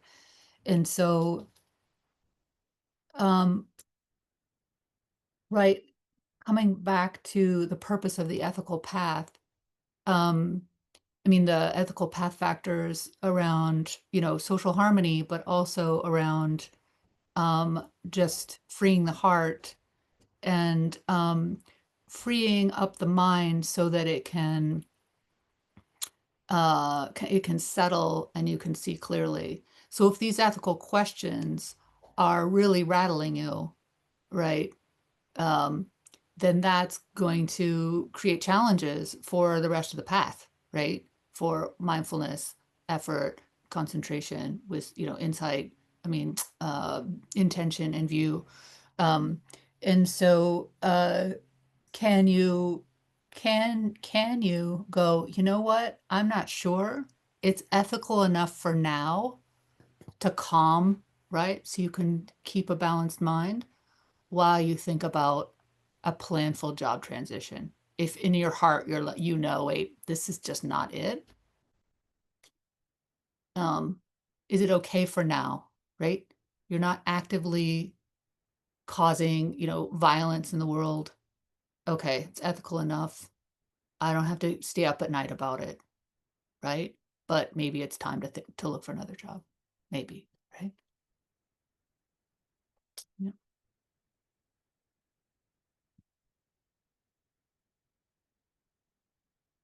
Any other thoughts about the path? Why is livelihood as a path factor, a path of liberation, part of the path of liberation? Yeah, David. Yeah, just what I found myself reflecting on, and these last couple comments kind of bring forward. I don't even know if I can articulate it clearly, but yeah, you make a case for sort of the way we tend to see work as separate from life in a way, or separate from the practice life. And that's, I think, related, or it's reflected in the way we see the Eightfold Path, that it's these distinct steps, and I think what you've suggested, Kerry, that I found, work at work in the mind right now is the idea that part of that integration is taking wise view to wise livelihood, like a different view of the potential for livelihood in the practice. And kind of, I was thinking, hadn't thought this before, but what would it mean to take wise view, that understanding of causality, that understanding of Four Noble Truths, or a way of meeting experience that doesn't have clinging in it, or that I'm not struggling with it. What does that mean, in the workplace? And the beautiful thing is, like practice, all our practice, it doesn't have to mean any one thing, right? It's creative. It allows us to keep responding in each moment to what's coming up.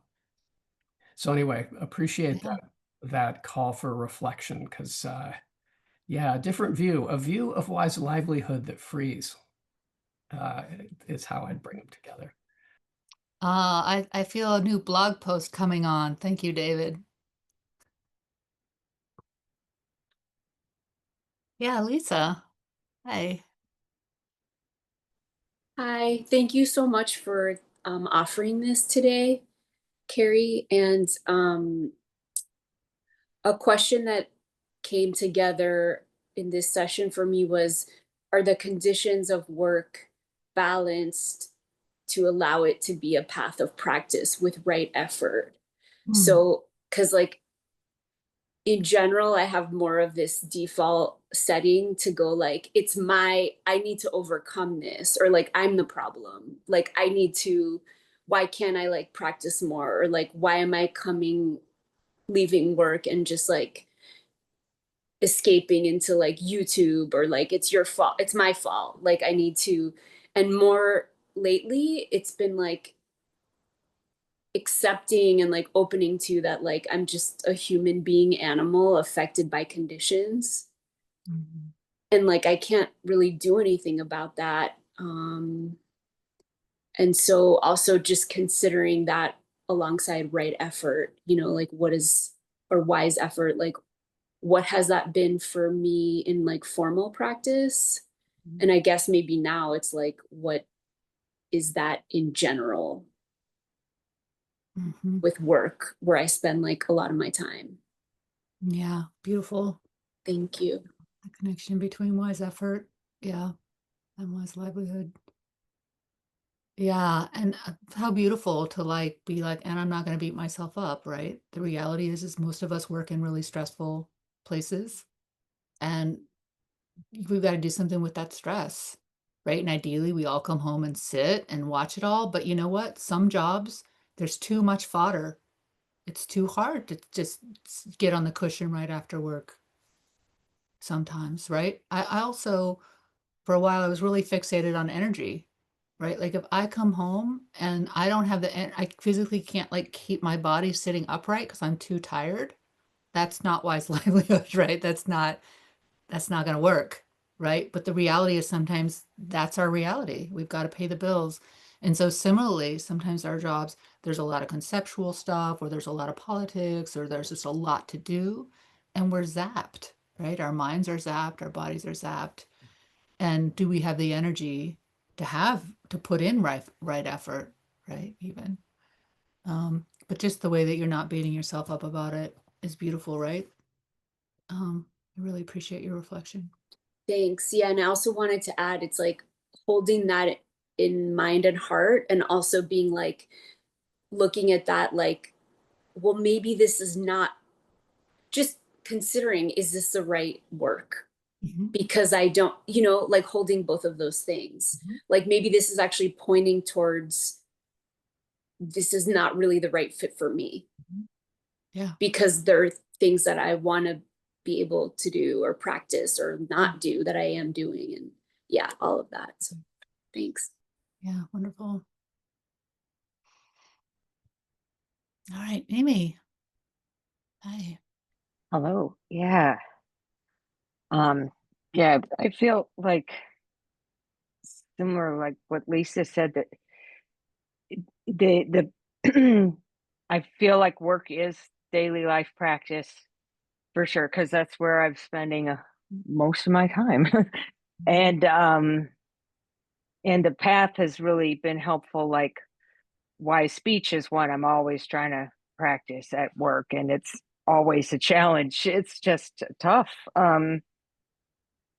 And I think what's really hard is this differentiation between my interaction with systems. I'm even in a helping profession. At the same time, the system that we're in is definitely about objectifying all humans, making them into a package that must be processed, and including employees. The whole system is doing that, and there's a lot of pull for things such as scanning for threats, scanning for gain, getting diluted. All of those factors are in there every day. And so it's a really rich place for practice, but it is exhausting. And I think that's where I really I feel like I spend a lot of time being like, is it that, or is it me, or is it, should am I not practicing enough, or is it really that this is too toxic and I need to just exit it?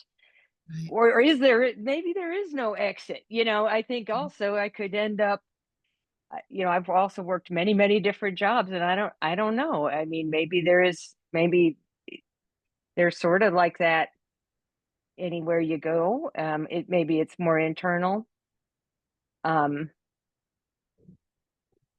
I do feel like in office spaces, there's more room for problems than I've found in like manual labor spaces where there's just more action and less thinking, less mental activities, and I don't know. But it's just, yeah, it's this constant question of what's mine, what's not mine, where's the work, and where is the work? Where am I just pushing it away and trying to escape, or where am I needing to do more wise effort? Mhm. Yeah, thank you for that. Yeah, really rich reflection. That I think one piece is that I think we often assume that a helping profession is automatically wise livelihood because we're helping people. Man, there's so much toxic stuff that can go on, right? In that field, in those fields and in those organizations, as you know. Um, and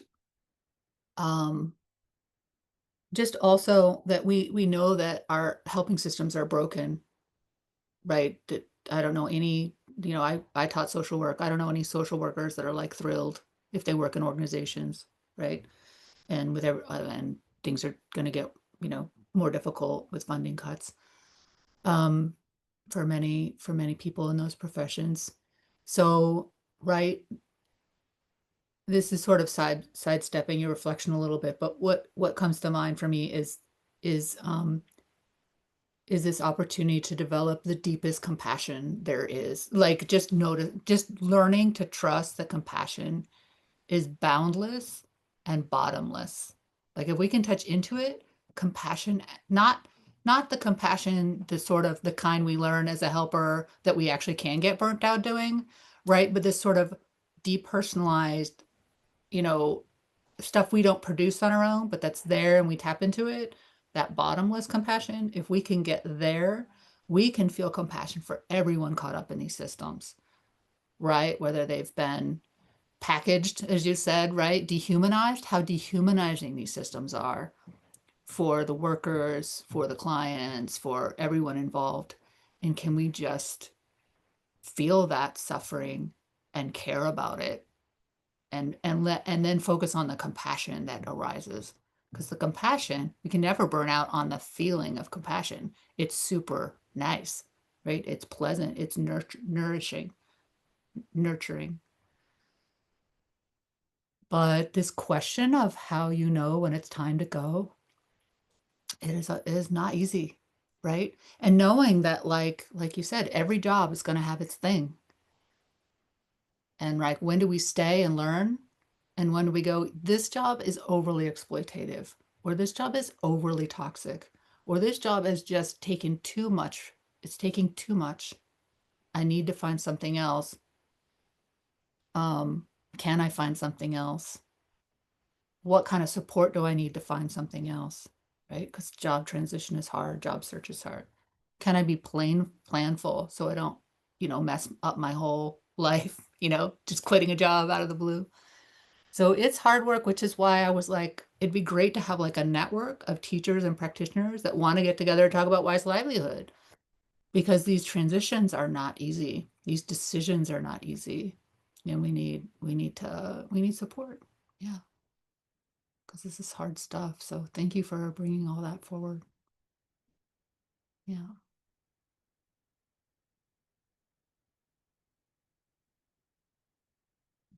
All right, you ready for our last chunk? Oh, you got, yeah. Pat, what have you got?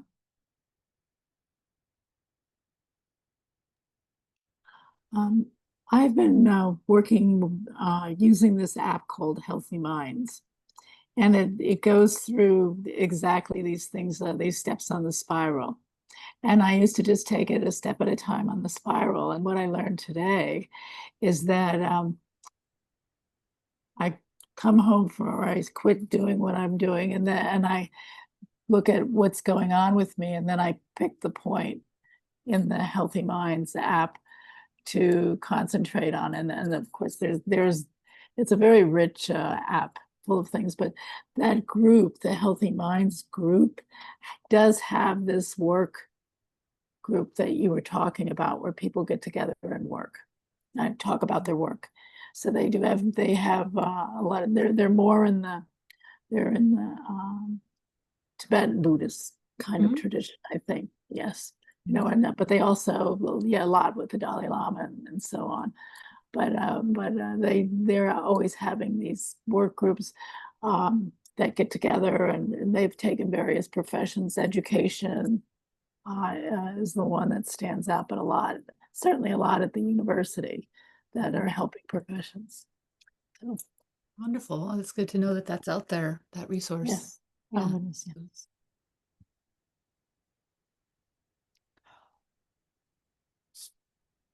All right. Last one. If you want to prevent decline, don't relish work.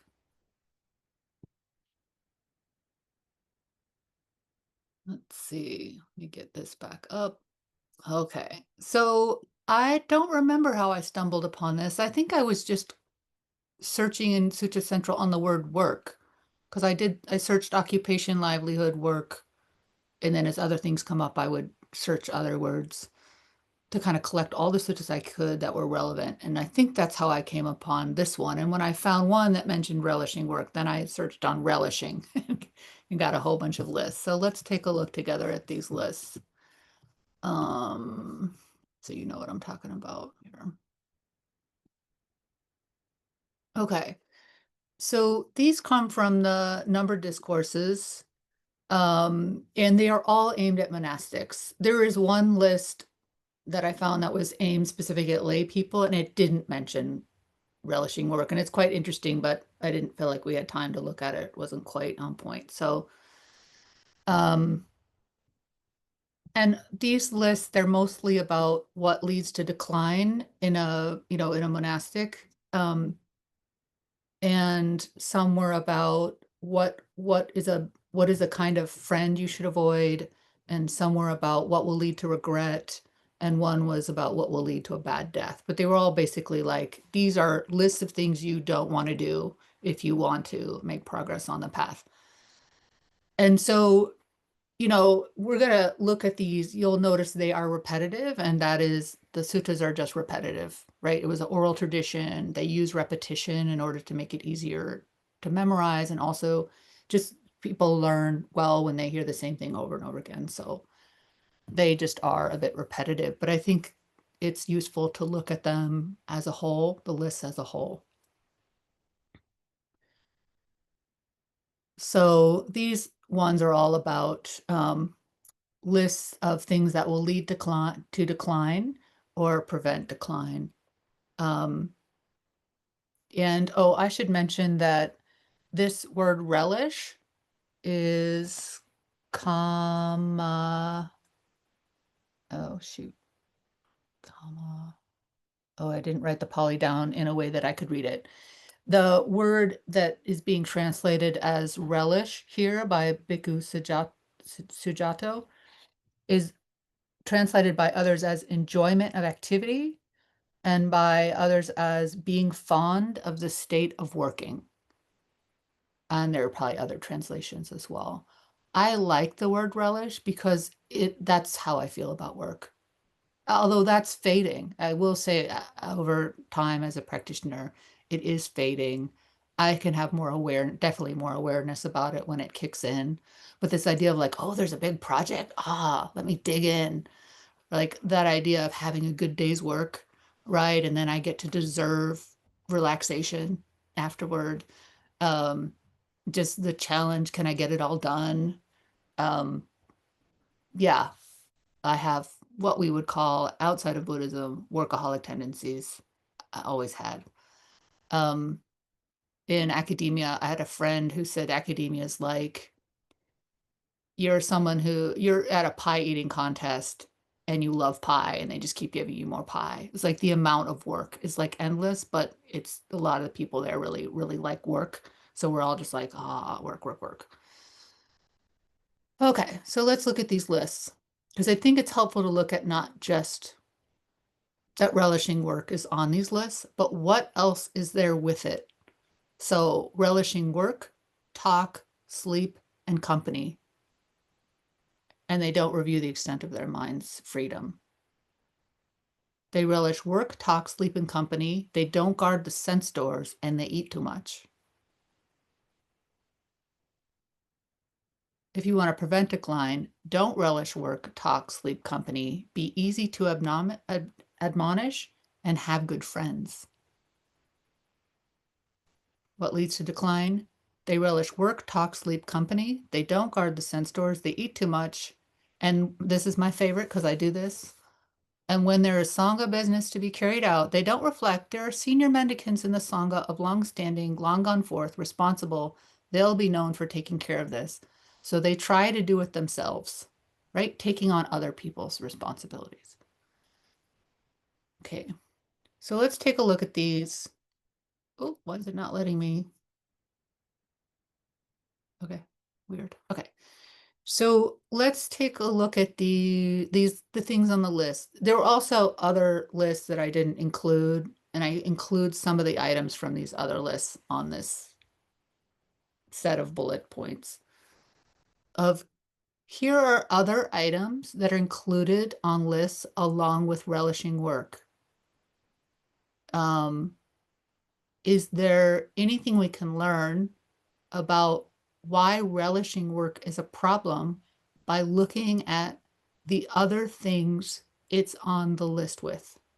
Like, what does relishing work have to do with eating too much? What does relishing work have to do with relishing sleep? Or what does it have in common with, I should say? What does relishing work have in common with taking on other people's responsibilities?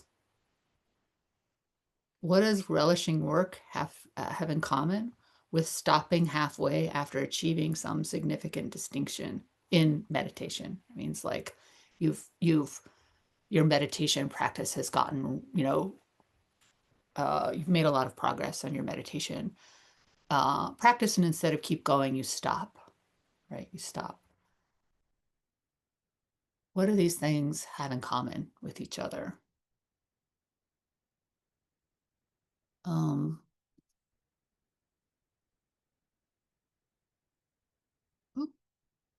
Hold on. Before we get to that slide, does anyone have any thoughts about what these things have in common?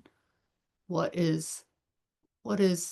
is relishing work, right? That enjoying, like being fond of the state of working. How is that like being fond of the state of sleeping or eating too much or being covetous? What's going on there? Why are these things a problem? What are they forms of? And me thinking about a lot of this was about this, these things get in the way of formal meditation. That was part of why these lead to decline. They get in the way of formal meditation. They're the things that keep the monks, get them off their cushion or make it hard for them to sit when they're on their cushion. It's basically what this leads to decline was pointing toward. There's some stuff in the chat there. Oh, thank you.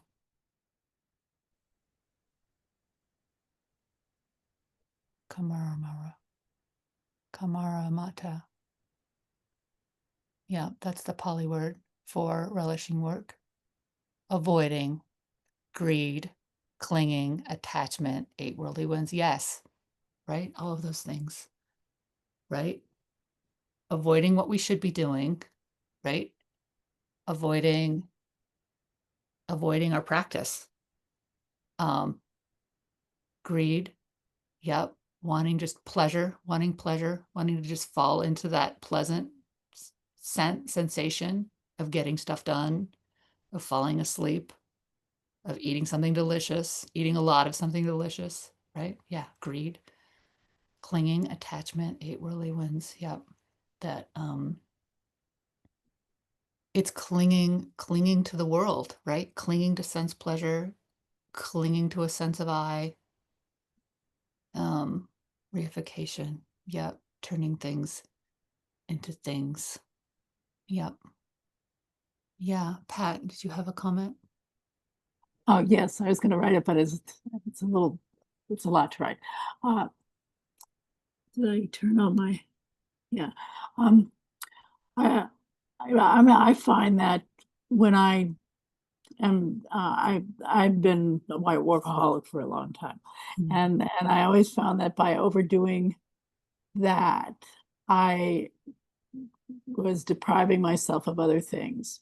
And so I would be kind of lopsided on the work end.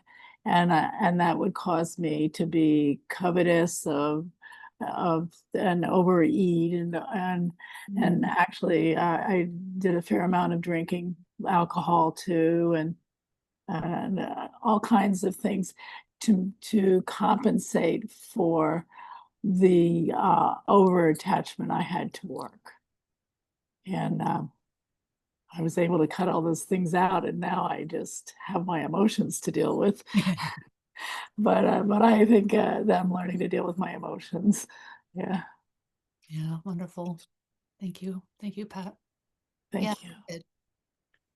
Yeah, you know, from the comments in the chat, something that comes up for me is just the reminder that there can be pleasure in work. So there's also that kind of attachment to sensual pleasure. And this is true even if and even when sometimes work is unpleasant, unskillful, unwise, that it, you know, there can be the rush of group work, pressure against a deadline, the sense of having some control over something in this kind of crazy world of experience. And so nobody wrote sensual enjoyment because that doesn't sort of, but there's that too, you know, that's a strong part of what can come up with relishing work. That relish, that pleasure can distract us from all sorts of other things, including that the workplace may be, you know, it may not be wise livelihood in our, there may not be wise livelihood in our surroundings. Yeah, it can distract us from the part of our heart that's contracting over the ethical issues, right, at our job. For sure. There's a bit of an adrenaline rush. I've noticed it. For a while I had a thyroid issue going on where I had hyperthyroid.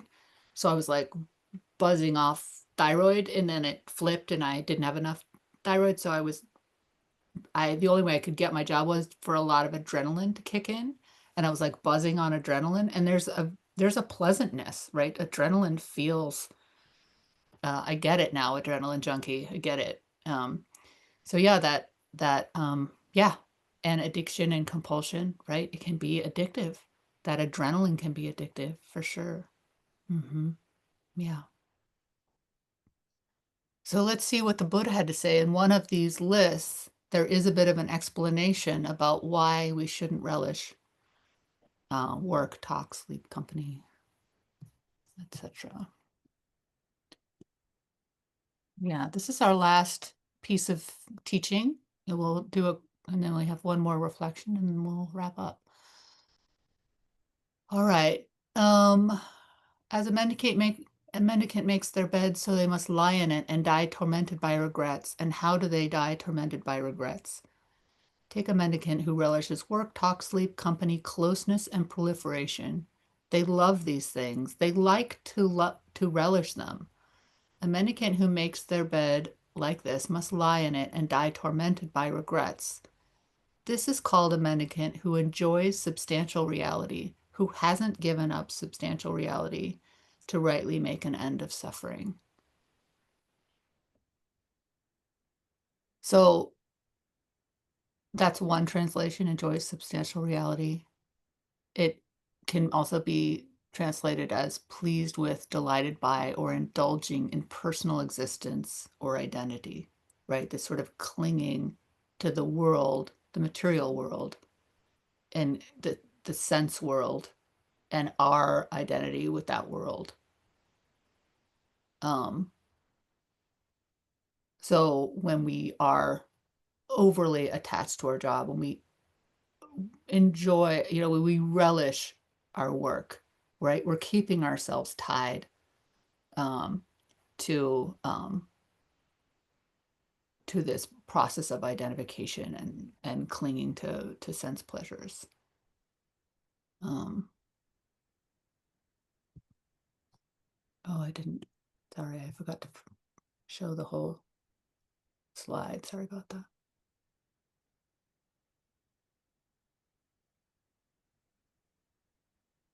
Yeah, just give you another second with this. I think it's powerful. Powerful teaching. Okay, so let's yeah, think about this. What is this teaching? This teaching isn't for lay folks, right? It isn't for people who have to earn a living in the same way, right? Monks are dependent on the community for their livelihood. When they're not going out, and there is work in monastic communities, right? They have to keep the monastery going and feed each other and build buildings and deal with plumbing and all kinds of things, right? But there is a different flavor to working for income, right? But I do think the teaching, these lists are still relevant for us because they point to this sort of attachment to substantial reality, and that being a barrier, right? A barrier to freedom. So yeah, just think about it. How do you relish work, and what does that feel like? What does that look like? Is it all work? Is there certain kinds of tasks? And is this a problem, right? I feel like in the West, we have this idea that we're supposed to be fulfilled by our jobs, and we're supposed to have a calling, and we're supposed to love our jobs. And if you don't love your job, you're doing something wrong and you need a new job. Like, are we supposed to love our jobs? Is loving our job part of wise livelihood? Just like we've been doing, take a couple minutes to reflect, and then we'll share together.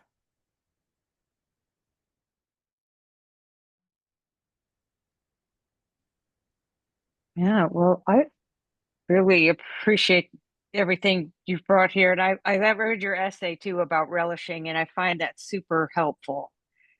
And I was thinking what the difference, with these questions is, and I also love what you said about the loving the job, or, this idea, it's kind of inflation of it should be this thing, when it's generally not, and how that kind of sets up the standard for everyone to often be at work and feel like they're doing something wrong simply by trying to make a living or contribute, because it's not enough, it's not perfect, it's not optimizing every single strength that you could be contributing to the human realm. But what I wrote down about this was, I think there's a difference between relishing, which I love it's that gnawing at a bone quality, like, and trying to get something, versus loving, which what you brought up today was so helpful. Like, what's wholesome about the job? Where's the peaceful things in the job?